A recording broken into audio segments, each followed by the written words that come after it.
Hello, हाय, नमस्कार। ITR India India India India मु प्रशांत आपण मानकु स्वागत करुछि। आसंतु जानिबा आजिर खबर पढुचंती श्वेता नायक। फ्रेंड्स, जदि आपण वर्तमान पर्यंत आमर चैनल को सब्सक्राइब करनांती तेबे प्लीज सब्सक्राइब कर दियंतु एवं शेयर करंतु, लाइक करंतु, जहा फलरे आपण आम चैनल रो लेटेस्ट अपडेट सर्वप्रथमे पाई परिबे। So please friend, please subscribe our channel ITR India. धन्यवाद। नमस्कार आईटीआर, मु श्वेता नायक। आसंतु पढ़िबा आजिर खबर कागज। तारीख 27 जुलाई 2020 सोमवार। मुख्य खबर, बाट देखाउची ओडिशा। तथ्य प्रदान रे ओडिशा आगुआ। विशेषज्ञों रिपोर्ट बढ़ाइब उत्साह। सरकार को स्टानफोर्ड विश्वविद्यालय गवेषकों प्रशंसा। भुवनेश्वर। ओडिशा समेत सारा विश्व में कोरोना महामारी एवं आतंक सृष्टि करिछि। कहार जीवन गलानी तो आउ किए हराइछि जीविका। लॉकडाउन और शटडाउन भली पदक्षेप माध्यम एही महामारी को रोकिबा पई उभय राज्य और केंद्र सरकार तनाघना चलाइछन्ति। केवल सेतिकी नुहे, संक्रमण को रोकिबा लागि जेउ मूल सूत्र उपरे गुरुत्व दिया जाउछि ताहा हला भिड़ को न जाई लोकंक ठारु दूरे रहिबा, मास्क पिंधिबा, बारंबार हाथ को धोइबा। एहा सत्ते महामारी संक्रमण बढ़ुछि, मृत्यु भी। एभली समय अमेरिकार स्टानफोर्ड विश्वविद्यालय गवेषक और स्विट्जरलैंड एरोसो इंडस्ट्री पक्षर होइतिबा अनुध्यान रे ओडिशा संपर्क एक भल तथ्य सामना को आसीछि। संस्था कहिसेंति जे कोरोना महामारी मुकाबिला दिगरे तथ्य उल्लेखनीय भूमिका ग्रहण करिथाय। उपयुक्त तथ्य मिलिले प्रशासन एवं नीति निर्धारक माने महामारी को ठोस भावे मुकाबिला करिबारे समर्थ होइथांती। एही परिप्रेक्षी ओडिशा सरकार को कोरोना तथ्य संग्रह मान बेस प्रशंसा योग्य। कोविड-19 डाटा रिपोर्टिंग स्कोर रे भारतर शीर्ष 3टी राज्य मध्य ओडिशा स्थान पाइछि। ओडिशार हाराहारी स्कोर रही 0.51, कर्णाटक 0.61 स्कोर करी प्रथम स्थान रही बेले केरल 0.52 स्कोर करी द्वितीय स्थान रही रिपोर्ट रे कहा जायछि। 4टी वर्ग तथा उपलब्धता, पहुंच, विभागीकरण और गोपनीयता रे ओडिशा को एही नंबर मिलेछि। देशर अल्प केतेक राज्य मध्य ओडिशा पक्षर कोविड-19 तथ्य प्रदान पई स्वतंत्र भावे एक डैशबोर्ड प्रस्तुत करा जायतिला।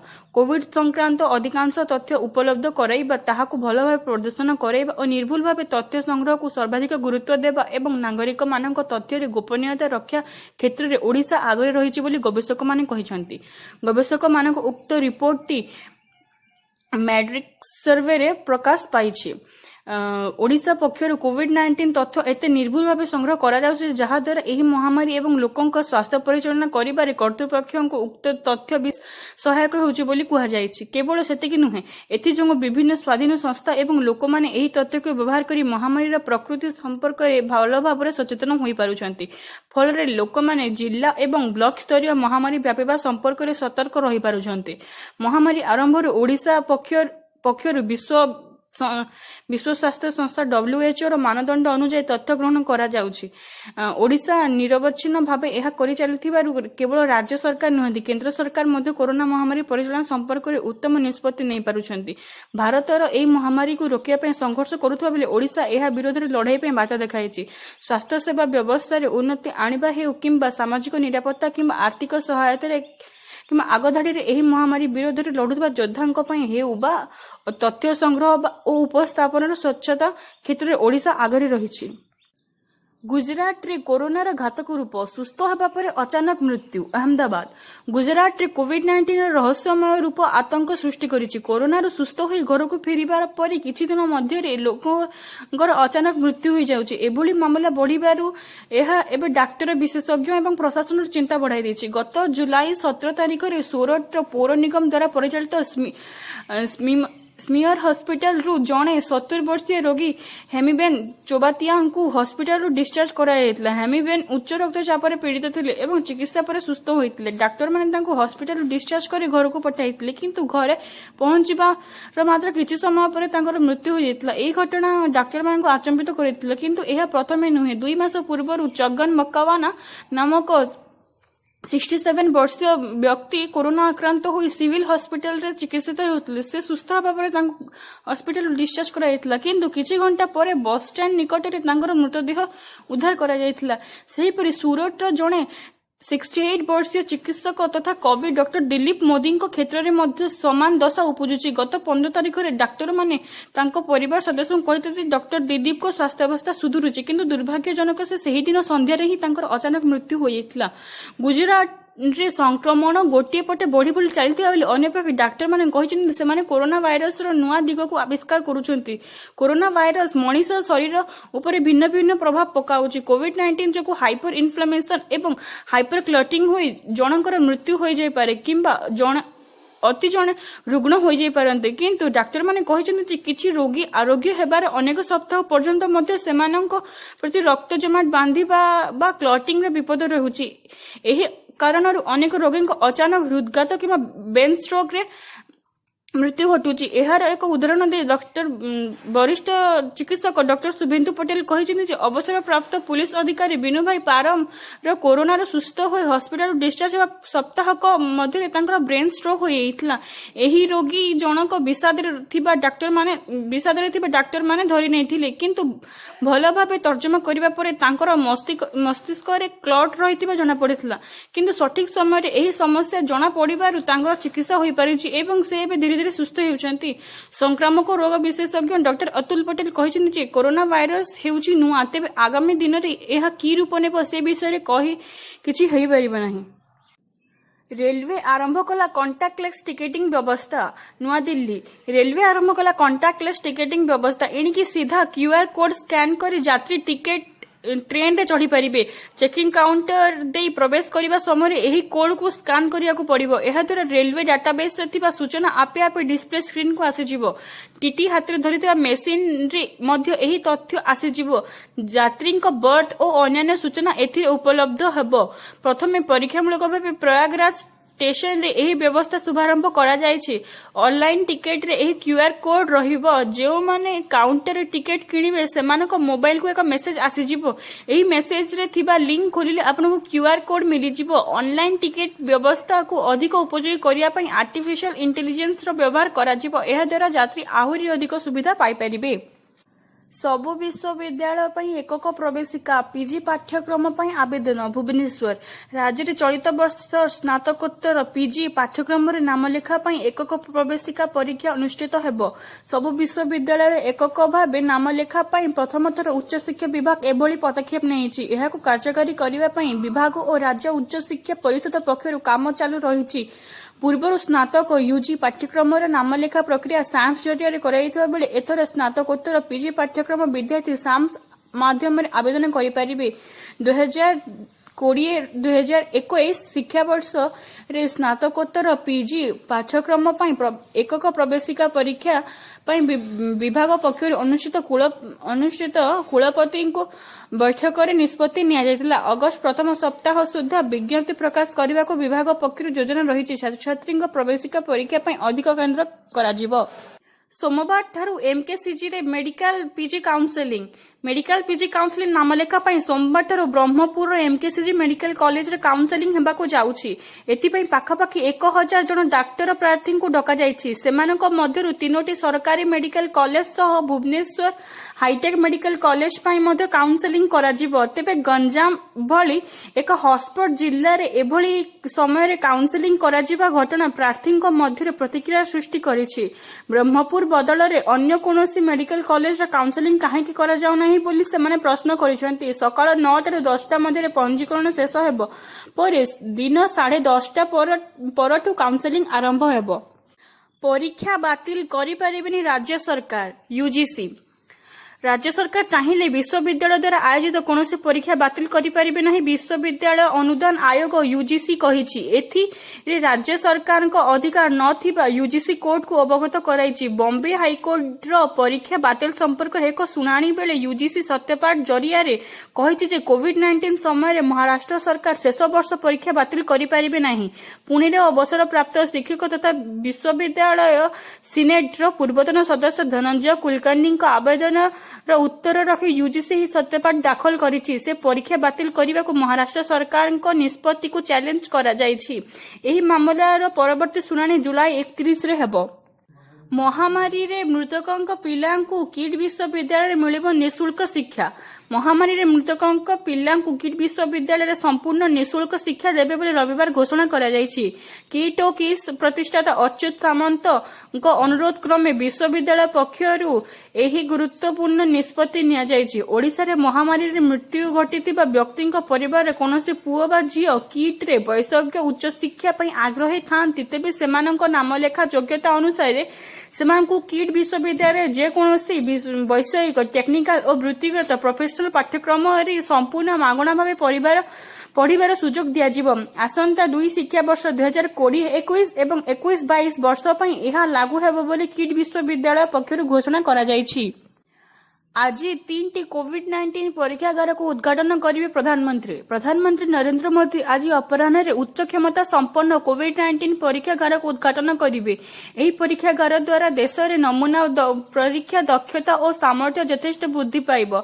यह द्वारा भूताणु संक्रमितों आगुआ चिन्हट और सेमानक चिकित्सा व्यवस्था सुगम होगा सह महामारी संक्रमण को रोकी हेब।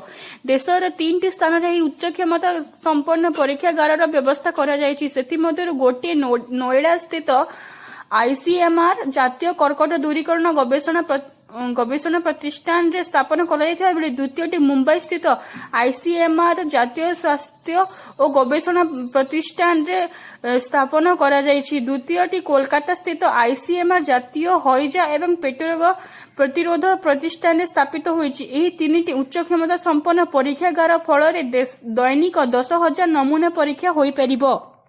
राज्य रे 1376 जन पॉजिटिव चिन्हट आरोग्य हेले 728 आक्रांत। काली राज्य रे 1376 जन नुआ पॉजिटिव चिन्हट हेबा परे समुदाय संक्रमितों संख्या 25,389 पार करिछि। एमानक मध्यरु संगरोध केन्द्र 917 और स्थानीय संक्रमित 459 संक्रमित थिबा सूचना रहिछि। काली गंजाम रु सर्वाधिक 484, बालेश्वर रु 29, कोरापुट रु 7, बरगढ़ रु 7, भद्रक रु 10, बलांगीर रु 19, बौद्ध रु 8, कटक रु 75, अनुगुल सुवर्णपुर एवं अनुगुल सुवर्णपुर जिल्ला रु 5 जन लेखाएं, ढेंकानाल रु 15 जन, गजपति रु 74, केन्द्रापड़ा कलाहांटी देवगढ़ जगतसिंहपुर रु 11 जन लेखाएं, जाजपुर रु 8 जन, झारसुगुड़ा रु 6, कंधमाल रु 12, केन्दुझर रु 103, खोर्धा जिल्ला रु 187, मालकानगिरी रु 15, मयूरभंज रु 22, नवरंगपुर रु 21, नयागढ़ रु 30, नुआपड़ा रु 4, पुरी रु 91, रायगड़ा रु 45, संबलपुर रु 17 और सुंदरगढ़ जिल्ला रु 33 पॉजिटिव चिन्हट होइछंती। आसंता काली आरोग्य हेले 728 आक्रांत। एमानकु मिसाई 15,928 जन आरोग्य होई घर को फेरिछंती। आउ 10 जनक मृत्यु परे महामारी जनित मृत्यु संख्या छुईला 140। एही 10 मृतकों मध्यरु 6 जन गंजाम रो होइथिबा बेले गजपति, खोर्धा और सुंदरगढ़ रु जणे लेखाई अछंती। ओएस अनिशा दास को निलंबन कले राज्य सरकार। महंगा पड़िला बाली माफिया सह बेतनटी तहसीलदार अनिशा दास को डील। मोरम बोझेई ट्रक को बिना फाइन दे थाना रु छाड़ी देबा पई बाली माफिया सह डील चलिथिबा नै अभियोग होइतिला। आउ तहसीलदार को उपस्थिति रे दलाल को सह एही डील होइतिबा नै अभियोग होइतिला। बाली माफिया दलाल और तहसीलदार कथा हेउतिबार ऑडियो टेप रे लक्षे टंका देले मोरम बोझेई ट्रक को बिना कोनोसी फाइन छाड़ी दिया जिवो बोली दलाल अभिजीत महल बाली माफिया को प्रतिश्रुति देइथिले। पुलिस एही घटना रे दलाल अभिजीत महल को गिरफ्त करिथिबा बेले बेतनटी तहसीलदार अनिशा दास को कलाहांटी बदली करि दिया जायछि। तेबे काली अनिशा को चाकरी रु निलंबन करा जायछि। से कलाहांटी रे डेपुटी कलेक्टर भाबे कार्यरत थिले। प्रधानमंत्री का मन की बात। महामारी रु मुक्ति और आत्मनिर्भर भारतर संकल्प नेबा को कहिले मोदी। काली 11टा रे निज रेडियो कार्यक्रम मन की बात माध्यम रे प्रधानमंत्री नरेंद्र मोदी देश को संबोधित करथिले। तांकर रेडियो कार्यक्रम 67तम पर्याय रे प्रधानमंत्री नरेंद्र मोदी एथर अगस्त 15 भिन्न परिस्थिति रे हेबो बोली कहिथिले। से कहिथिले जे मोर निज युवा बंधुगण और देशवासी को अनुरोध जे आमे स्वतंत्रता दिवस रे महामारी रो मुक्ति पई संकल्प नेबा, आत्मनिर्भर भारतर संकल्प नेबा କିଛି ନୂଆ ଶିଖିବା ଓ ଶିଖାଇବାର ସଂକଳ୍ପ ନେବା, ନିଜ କର୍ତ୍ତବ୍ୟ ପାଳନ କରିବାର ସଂକଳ୍ପ ନେବା। ପାକିସ୍ତାନ ପରିବର୍ତ୍ତେ ଚୀନ ଆଡ଼କୁ ମୁହାଁଇଲା ଭାରତୀୟ ପରମାଣୁ କ୍ଷେପଣାସ୍ତ୍ର। ନୂଆଦିଲ୍ଲୀ ଏଲସିରେ ଚାଲିଥିବା ଭାରତ ଚୀନ ମଧ୍ୟରେ ବିବାଦ ମଧ୍ୟରେ ପାକିସ୍ତାନ ପରିବର୍ତ୍ତେ ଚୀନ ଆଡ଼କୁ ଭାରତର ମୋଡ଼ିଛି ପରମାଣୁ କ୍ଷେପଣାସ୍ତ୍ରର ଦିଶା। ଆନ୍ତର୍ଜାତିକ ଜର୍ନାଲ ବୁଲେଟିନ ଫର ଆଟମିକ୍ ସାଇଣ୍ଟିଷ୍ଟ ଏ ସମ୍ପର୍କରେ ଏକ ବିସ୍ତୃତ ରିପୋର୍ଟ ପ୍ରକାଶ ପାଇଛି। ଚୀନର ରାଜଧାନୀ ବେଜିଂ ସହ କିଛି ବଡ଼ ବଡ଼ ସହର ଏବେ ଭାରତୀୟ ପରମାଣୁ କ୍ଷେପଣାସ୍ତ୍ର ନିଶାଣରେ ରହିଛି ବୋଲି ଏଥିରେ ଉଲ୍ଲେଖ ଅଛି। ଇଣ୍ଡିଆନ ନ୍ୟୁକ୍ଲିୟର ଫୋର୍ସେସ୍ 2020 ଶୀର୍ଷକ ଏହି ରିପୋର୍ଟରେ ଭାରତର ପରମାଣୁ କ୍ଷେପଣାସ୍ତ୍ର ନିଶାଣରେ ଚୀନ ରହିଛି ଏବଂ ଭାରତ ନିଜର 3 ପୁରୁଣା ପରମାଣୁ ଅସ୍ତ୍ରଶସ୍ତ୍ର ବହନକାରୀ ଏୟାରକ୍ରାଫ୍ଟ, ଭୂଇଁରୁ ଆକାଶକୁ କ୍ଷେପଣାସ୍ତ୍ର ଛାଡ଼ିବାର ପ୍ଲାଟଫର୍ମ ଓ ସମୁଦ୍ରରୁ ଉତ୍କ୍ଷେପଣ କରିବାର ବ୍ୟବସ୍ଥାରେ ଢେର ପରିବର୍ତ୍ତନ କରିଛି। କିମ୍ ଜong ଉନ୍ଙ୍କ ଜରୁରୀ ଘୋଷଣା। ଉତ୍ତର କୋରିଆ ସରକାର ଦେଶରେ ଜରୁରୀ ପରିସ୍ଥିତି ଜାରି କରିଛନ୍ତି। ରାଷ୍ଟ୍ରପତି କିମ୍ ଜong ଉନ୍ ଜରୁରୀକାଳୀନ ବୈଠକ କରିବା ପରେ ଏହି ଘୋଷଣା କରିଛନ୍ତି। ଦକ୍ଷିଣ କୋରିଆରୁ ଜଣେ ବ୍ୟକ୍ତି ସୀମା ପାର ହୋଇ ଆସିଥିଲେ। ସମ୍ପୃକ୍ତ ବ୍ୟକ୍ତି ଜଣକ ମହାମାରୀରେ ଆକ୍ରାନ୍ତ ହୋଇଥିବା ବୋଲି ଉତ୍ତର କୋରିଆର ସରକାରୀ ଖବର ସରବରାହ ସଂସ୍ଥା କେଏନ୍ଏରୁ ସୂଚନା ମିଳିଛି। ଯଦି ସମ୍ପୃକ୍ତ ବ୍ୟକ୍ତି ମହାମାରୀରେ ଆକ୍ରାନ୍ତ ହୋଇଥିବେ ତାହେଲେ ଏହି ବ୍ୟକ୍ତି ଉତ୍ତର କୋରିଆର ପ୍ରଥମ ଆକ୍ରାନ୍ତ ହେବେ। ଉତ୍ତର କୋରିଆର ମିଡିଆ ସରକାରଙ୍କ ଅଧୀନରେ ଚାଲିଥାଏ, ତେଣୁ ମିଡିଆ ରିପୋର୍ଟରୁ ଏହି ସୂଚନା ଜଣାପଡ଼ିଛି। ସୂଚନାଯୋଗ୍ୟ, ନିକଟରେ ଉତ୍ତର କୋରିଆ ରୁଷିଆ ଏବଂ ଅନ୍ୟାନ୍ୟ ଦେଶ ପାଖରୁ 1000ରୁ ଅଧିକ କୋଭିଡ ଟେଷ୍ଟ କିଟ୍ ଆମଦାନୀ କରିଛି। ଏମିତିକି ସମସ୍ତ ସୀମାକୁ ସିଲ୍ କରିଦେଇଛି ଉତ୍ତର କୋରିଆ। ରାଜସ୍ଥାନ ରାଜନୀତି। ଗେହଲଟ କ୍ୟାବିନେଟରେ ସଂଶୋଧିତ ପ୍ରସ୍ତାବ ଗ୍ରହଣ କଲେ ରାଜସ୍ଥାନ ରାଜ୍ୟପାଳ। ଜୁଲାଇ 31 ତାରିଖ ଦିନ ବିଧାନସଭା ଅଧିବେଶନ ଡକାଇବା ନିମନ୍ତେ ଅନୁରୋଧ କରି ମୁଖ୍ୟମନ୍ତ୍ରୀ ଅଶୋକ ଗେହଲଟଙ୍କ ନେତୃତ୍ୱାଧୀନ ରାଜ୍ୟ କ୍ୟାବିନେଟର ସଂଶୋଧିତ ପ୍ରସ୍ତାବକୁ ରାଜସ୍ଥାନ ରାଜ୍ୟପାଳ ଗ୍ରହଣ କରିଥିବା କଥା ରବିବାର ଦିନ ରାଜଭବନ ସୂତ୍ରରୁ ଜଣାପଡ଼ିଛି। ଶନିବାର ବିଳମ୍ବିତ ରାତ୍ରିରେ ଉପରୋକ୍ତ ପ୍ରସ୍ତାବ ଗ୍ରହଣ କରାଯାଇଥିବା ସେମାନେ କହିଛନ୍ତି। ବିଧାନସଭା ଅଧିବେଶନ ଡାକିବାକୁ ଜିଦ୍ କରି କଂଗ୍ରେସ ବିଧାୟକମାନେ ରାଜଭବନ ଲନ୍ରେ 5 ଘଣ୍ଟା ଧାରଣା ଦେବା ପରେ ରାଜ୍ୟପାଳ କଲରାଜ ମିଶ୍ର ଶୁକ୍ରବାର ଦିନ ରାଜ୍ୟ ସରକାରଙ୍କୁ 6ଟି ପ୍ରସଙ୍ଗ ଉପରେ ସ୍ପଷ୍ଟୀକରଣ ଲୋଡ଼ିଥିଲେ। ରାଜ୍ୟପାଳ କହିଥିଲେ ଯେ ସରକାରଙ୍କ ସଂଖ୍ୟାଗରିଷ୍ଠତା ଥିଲାବେଳେ ପୁଣି କାହିଁକି ସଂଖ୍ୟାଗରିଷ୍ଠତା ପ୍ରମାଣ ପାଇଁ ବିଧାନସଭା ଅଧିବେଶନ ଡକାଯିବ। ରାଜଧାନୀ ଆକାଶରେ ଧୂମକେତୁ 30 ତାରିଖ ଯାଏଁ ହେବ ଦୃଶ୍ୟମାନ। ଭୁବନେଶ୍ୱର ରାଜଧାନୀ ଆକାଶରେ ଶନିବାର ବିରଳ ମହାଜାଗତିକ ଦୃଶ୍ୟ ଦେଖିବାକୁ ମିଳିଛି। ପ୍ରଥମ ଶତାବ୍ଦୀର ପ୍ରଥମ ଧୂମକେତୁକୁ ରାଜଧାନୀବାସୀ ଦେଖି ତୃପ୍ତି ହୋଇଛନ୍ତି। ରାଜଧାନୀ ଆକାଶରେ ଦୃଶ୍ୟମାନ ହୋଇଥିବା ଏହି ଧୂମକେତୁ C2020F3 ବୋଲି ପଠାଣି ସାମନ୍ତ ପ୍ଲାନେଟୋରିୟମ ପକ୍ଷରୁ ସ୍ପଷ୍ଟ କରିଛନ୍ତି। ଏହା ଖାଲି ଆଖିରେ ଦୃଶ୍ୟମାନ ହେଉଥିବା ବେଳେ ଆସନ୍ତା 30 ତାରିଖ ଯାଏଁ ରାଜଧାନୀର ଆକାଶରେ ଚମକିବ। ଉକ୍ତ ଧୂମକେତୁ 14 ତାରିଖରୁ ଓଡ଼ିଶା ଆକାଶରେ ଦୃଶ୍ୟମାନ ହେଉଛି। ଧୀରେ ଧୀରେ ଏହା ଉପର ମୁହାଁ ହେବାରେ ଲାଗିଛି। ଦୀର୍ଘ 23 ବର୍ଷ ପରେ ଖାଲି ଆଖିରେ ଏହି ବିରଳ ମହାଜାଗତିକ ଛବି ଦୃଶ୍ୟମାନ ହେଉଛି। 6800 ବର୍ଷ ପରେ ଏହି ସମାନ ଧୂମକେତୁ ପୁଣି ଆକାଶରେ ଦେଖିବାକୁ ମିଳିବ ବୋଲି ବୈଜ୍ଞାନିକମାନେ କହିଛନ୍ତି। ଖେଳ। ମାଞ୍ଚେଷ୍ଟର ଟେଷ୍ଟ ଦ୍ୱିତୀୟ ଦିନ ଇଂଲଣ୍ଡର 369 ଜବାବରେ ଇଣ୍ଡିଜ୍ 137 for 6। ଚଳିତ ଇଂଲଣ୍ଡ ୱେଷ୍ଟଇଣ୍ଡିଜ ନିର୍ଣ୍ଣାୟକ ତୃତୀୟ ତଥା ଶେଷ ଟେଷ୍ଟର ଦ୍ୱିତୀୟ ଦିବସରେ ବୋଲରଙ୍କ ପ୍ରାଧାନ୍ୟ ରହିଥିବାରୁ ଶନିବାର ମୋଟ 12ଟି ୱିକେଟର ପତନ ଘଟିଛି। କିନ୍ତୁ ଭ୍ରମଣକାରୀ ୱେଷ୍ଟଇଣ୍ଡିଜ ବୋଲରମାନେ ଦେଇଥିବା ସୁଯୋଗକୁ ଦଳର ଶୀର୍ଷକ୍ରମ ବ୍ୟାଟ୍ସମ୍ୟାନ୍ ହାତଛଡ଼ା କରିଛନ୍ତି।